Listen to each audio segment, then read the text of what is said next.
नमस्कार मंडळी, कसे आहात सर्वजण? अभ्यास करत आहात ना? करायलाच हवे.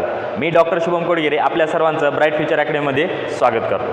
तर आपण इयत्ता 10वीतील सायन्स फर्स्टमधील सेकंड टॉपिक म्हणजेच पिरियॉडिक क्लासिफिकेशन ऑफ एलिमेंट या टॉपिकला आपण सुरुवात केली होती.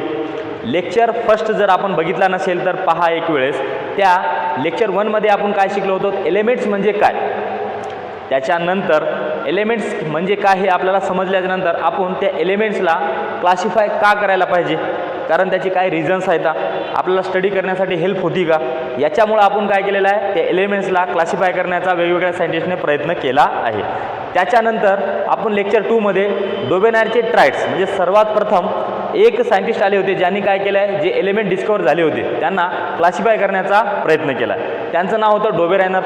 डोबेरायनरने काय केले, त्यांच्या प्रकारे त्यांनी एक लॉ दिला, एक पॅटर्न त्यांनी शोधला आणि त्या पद्धतीनं त्यांनी काय केले होतं, जेवढे बी एलिमेंट डिस्कवर झाले होते त्यांना त्यांनी काय केले, एका लाईनमध्ये एका पॅटर्नमध्ये त्यांनी काय केले, अरेंज केलं होतं.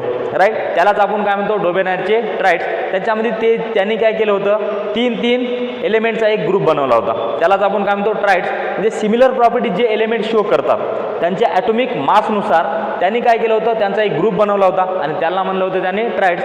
पण डोबेरायनरने जे क्लासिफिकेशन दिलं होतं, अरेंजमेंट केली होती, ते पूर्णपणे यशस्वी झालं नव्हतं. म्हणजे ते सगळ्या एलिमेंटसाठी ॲप्लिकेबल नव्हतं. त्याच्यामुळं एक नवीन सायंटिस्ट आले, त्यांचं नाव काय आहे, न्यूलँड. त्यांनी काय केलं, त्यांचा एक लॉ दिला, त्यालाच आपण काय म्हणतो, न्यूलँड्स लॉ ऑफ ऑक्टेव्स. मग आपण आज पाहू आजच्या लेक्चरमध्ये की न्यूलँड लॉ ऑफ ऑक्टेव्स काय आहे. तर चला पाहूया. तर सर्वात प्रथम in 1866 Newland is a English scientist. Newland काय होते, इंग्लिश सायंटिस्ट होते. Arrange the elements in the increasing order of their atomic mass. बघा, यांनी बी काय केले, जे बी काय आहेत तुमचे एलिमेंट डिस्कवर झाले होते त्यांना त्यांनी ॲटॉमिक मासच्या बेसिसवर इंक्रीजिंग ऑर्डरनं काय केले, त्याला अरेंज केले. सगळ्यात पहिलं काय केले, त्याला इंक्रीजिंग ऑर्डरच्या बेसवर जे बी काय होते त्यांचे एलिमेंटचे ॲटॉमिक मास होते त्यांच्या बेसिसवर त्याने इंक्रीजिंग ऑर्डरच्या नुसार काय केले, त्या एलिमेंटला क्लासिफाय केले. कोण? न्यूलँडनं 1866मध्ये. त्याच्यानंतर स्टार्ट विथ द हायड्रोजन. म्हणजे त्यांनी जेव्हा बी काय केले, ते इंक्रीजिंग ऑर्डरनुसार एलिमेंट्सला अरेंज करण्याचा प्रयत्न केला आहे, तेव्हा सगळ्यात पहिलं त्यांनी स्टार्ट केले कोणापासून, हायड्रोजन या ॲटमपासून. हायड्रोजन या एलिमेंटपासून. हायड्रोजन जे आहे ते काय आहे, लायटेस्ट एलिमेंट आहे. सगळ्यात काय आहे, लायटेस्ट एलिमेंट आहे, सगळ्यात हलकंवालं एलिमेंट आहे. आणि एंड कोणापाशी केले बघा, एंड म्हणजे शेवट त्यांनी केला आहे कोणापासून, थोरियमपासून. राईट, मग थोरियम काय, हेवीएस्ट. म्हणजे त्यांनी काय केले, जे आपले न्यूलँड होते त्यांनी काय केले, सगळ्यात जे त्यांचं एलिमेंटचं क्लासिफिकेशन होतं सर्वात पहिलं हायड्रोजनपासून स्टार्ट केले, जे काय होता लायटेस्ट एलिमेंट होता. आणि त्याच्यानंतर एंड कुठं केले, थोरियमपाशी. म्हणजे ते काय होता, हेवीएस्ट. म्हणजे बघा, हेवीएस्ट म्हणजे काय, एकदम वजनदार. लायटेस्ट म्हणजे काय, थोडा हलकावाला. म्हणजे हलकावाल्यापासून त्याने काय केले, वजनदारपर्यंत ती काय केले, क्लासिफिकेशन केले. म्हणजे हायड्रोजन जे होता तुमचा कसा होता, लायटेस्ट होता, एकदम हलकावाला.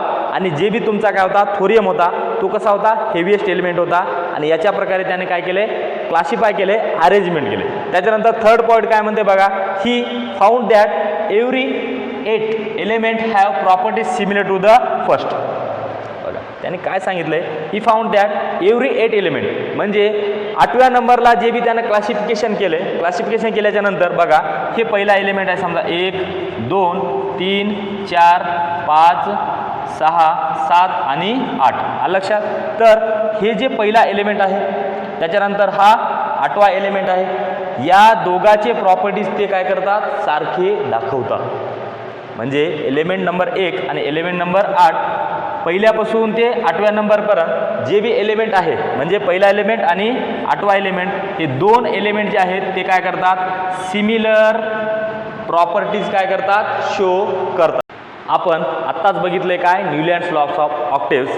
त्याच्यानंतर आपण एक्झाम्पलच्या सहाय्याने पाहूया की न्यूलँडने जे लॉ दिलेला आहे ते ॲप्लिकेबल आहे किंवा नाही एलिमेंटच्या क्लासिफिकेशनसाठी. तर पाहूया.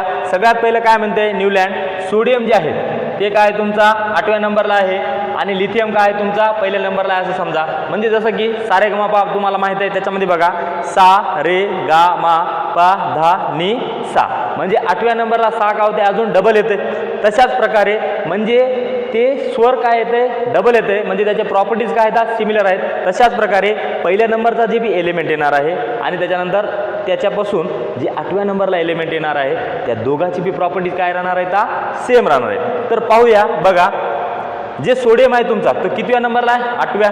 लिथियम जे आहे तो कितव्या नंबरला आहे पहिल्या. आता पकडा लिथियम, हे लिथियम पासून लिथियमला 1 नंबर दिले 1 2 3 4 5 6 आणि 7 आणि 8.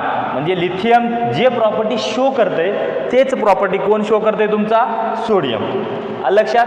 त्याच्यानंतर मॅग्नेशियम आहे आणि बेरिलियम आहे. बघा मॅग्नेशियमला जर तुम्ही काय केल्या 8वा एलिमेंट पकडल्या आणि बेरिलियमला जर काय केल्या पहिला पकडल्या तर बघा बेरिलियम पासून मोजायचं आहे 1 2 3 4 5 6 7 आणि 8. म्हणजे बेरिलियम आणि मॅग्नेशियम हे काय करतात सिमिलर प्रॉपर्टी शो करतात. रिझन काय त्याचं, हे पहिल्या नंबरला आणि हे काय आहे 8व्या नंबरला आहे. जेव्हा तुम्ही काय करता त्याला ॲटॉमिक मासनुसार काय करता अरेंज करता. लक्षात. त्याच्यानंतर क्लोरीन आणि फ्लोरीनचं पण सेम आहे. बघा फ्लोरीनपासून जर तुम्ही काय केल्या मोजल्या, फ्लोरीनला 1 पकडा 1 2 3 4 5 6 7 आणि 8. म्हणजे फ्लोरीन पासून 8व्या नंबरला कोण येते क्लोरीन येते. म्हणजे फ्लोरीनच्या प्रॉपर्टी जी आहेत तेच प्रॉपर्टी सिमिलर कोणाच्या आहेत क्लोरीनच्या सुद्धा आहेत. असं कोण सांगले न्यूलँडनं सांगले. लक्षात. आणि त्याच्या लॉलाच काय म्हणतो आपण बघा, he called these similarities are called as a law of octaves. आणि त्याच्या लॉला आपण काय म्हणतो लॉ ऑफ ऑक्टेव्स. ऑक्टेव्स का म्हणतो समजलं तुम्हाला, कारण 8 आहेत, 8च्या नंतर जे प्रॉपर्टी शो करायला ते सिमिलर दाखवाले म्हणून त्याला ऑक्टेव्स म्हणतो. 3 असेल तर आपण त्याला ट्रायड म्हणलो असतो, 2 असेल तर पेअर म्हणलो असतो. लक्षात. तशाच प्रकारे 8व्या एलिमेंटला ते येत आहे म्हणून आपण त्याला काय म्हणतो ऑक्टेव्स म्हणतो. लक्षात. आणि न्यूलँडचे ऑक्टेव्स हे आहेत. समजलं. आपण न्यूलँडचे लॉज ऑफ ऑक्टेव्स मधले त्याचे जे मेरिट्स होते ते बघितलेत.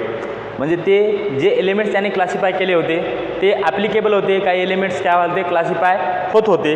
पण हे जे लॉ होता कोणता लॉ ऑफ ऑक्टेव्स जे न्यूलँडनी दिला होता तो पूर्ण एलिमेंटसाठी अरेंजमेंट करू शकत नव्हता, पूर्णपणे ॲप्लिकेबल नव्हता. त्याचे काहीतरी काय होते डिमेरिट्स होते.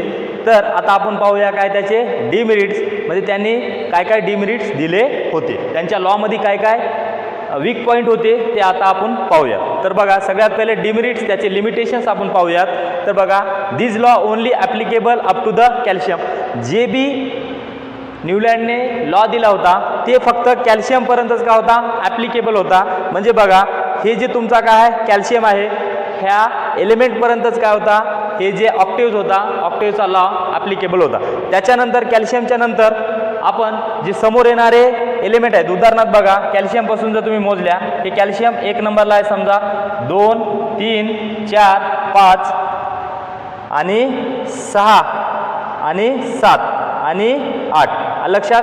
आता कॉपरचे ज्या प्रॉपर्टीज आहेत ते कोणाच्या आहेत कॅल्शियमच्या आहेत. पण हे काय होत आहे बघा दुसऱ्या ग्रुपमध्ये येत आहे. म्हणजे याचा अर्थ काय सांगा की तुम्ही जे लॉनुसार तुम्ही जे ऑक्टेटनुसार तुम्ही काय केला होता क्लासिफाय केला होता ते पूर्णपणे इथं ॲप्लिकेबल आहे का नाही. This law only applicable up to the calcium. फक्त हे कॅल्शियमपर्यंतच काय होतं ॲप्लिकेबल होतं. त्याच्यानंतर हा लॉ पुढे ॲप्लिकेबल नव्हता बाकीच्या एलिमेंटसाठी.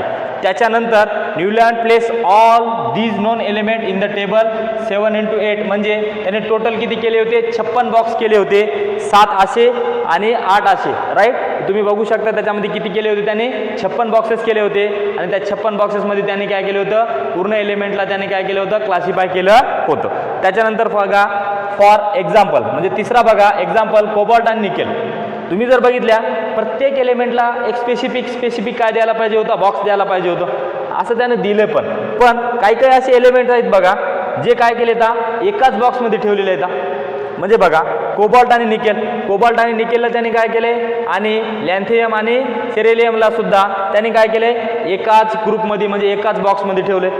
हे पण त्याने काय केले प्रूफ करू शकलं नाही. त्यांनी काय केले त्यांच्यासाठी सेम बॉक्स दिले. हे चुकीचं होतं. हे त्याचे डिमेरिट्स होते, त्याचे लिमिटेशन्स होते. त्याच्यानंतर चौथा पॉईंट बघा cobalt and nickel under the halogen group. आता बघा इथं तुम्ही बघता कोबाल्ट आणि निकेल हॅलोजन ग्रुप म्हणजे कोणता हॅलोजन फॅमिली. हॅलोजन फॅमिलीमध्ये कोण येते मग फिरसे कलबार आई आंटी फ्लोरीन क्लोरीन ब्रोमीन आयोडीन आणि आस्टेटाईन. म्हणजे फ्लोरीनची जी फॅमिली आहे ती कशा त्याला आपण कोणती म्हणता हॅलोजन फॅमिली. आणि त्याची काहीतरी प्रॉपर्टीज आहेत ती कशा आहेत मोस्ट इलेक्ट्रोनेगेटिव्ह आहेत. आणि त्यांच्यामध्येच कोणाला ठेवले कोबाल्ट आणि निकेलला, आणि हे आपण इथं ठेवू शकत नाही कोणाला, कोबाल्टला आणि निकेलला, कारण ते प्रॉपर्टी काय करतात वेगळे शो करतात कोबाल्ट आणि निकेल. आणि हॅलोजन फॅमिली काय करते वेगळं प्रॉपर्टी शो करते, पण त्यांनी काय केलं होतं एकाच ग्रुपमध्ये त्यांना ठेवलं होतं. हे पण काय होतं लिमिटेशन्स होतं. त्याच्यानंतर 5वा पॉईंट बघा, properties of this new elements discovered letter did not fit in the Newlands law of octave. म्हणजे ऑक्टेव्ह दिल्याच्या नंतर जे बी नव्याने काय झाले होते एलिमेंट डिस्कवर झाले होते त्यांची प्रॉपर्टीची स्टडी केल्याच्यानंतर ह्या लॉज ऑफ ऑक्टेव्हमध्ये ते ॲप्लिकेबल नव्हते, ते पूर्णपणे बसत नव्हते. अशा प्रकारे न्यूलँडचे काय होते काही लिमिटेशन्स होते, काही ड्रॉबॅक्स होते. आलं लक्षात. या व्हिडिओमध्ये आपण न्यूलँडचे ऑक्टेव्हज बघितलेत आणि त्याच्या पहिला आपण एलिमेंट्स म्हणजे काय, त्याच्यानंतर डोबेनायरचे ट्राईड्स हे आपण मागच्या व्हिडिओमध्ये बघितलं होतं. या व्हिडिओमध्ये जे आपण न्यूलँडचे ऑक्टेव्हज बघितलेत हे नक्कीच तुम्हाला समजले असतील. त्याच्यानंतर आपण दिमित्री मेंडेलीव यांचे पिरियडिक टेबल आपण बघणार आहोत, त्याचे ड्रॉबॅक्स, त्याच्यानंतर त्यांचे जे काही लॉज होते ते आपण पाहणार आहोत. व्हिडिओ जर आपल्याला आवडला असेल तर नक्की लाईक करा, आपल्या मित्रांसोबत त्याला शेअर करा आणि चॅनलला सबस्क्राईब करायला विसरू नका. तर भेटूया समोरच्या लेक्चरमध्ये. धन्यवाद.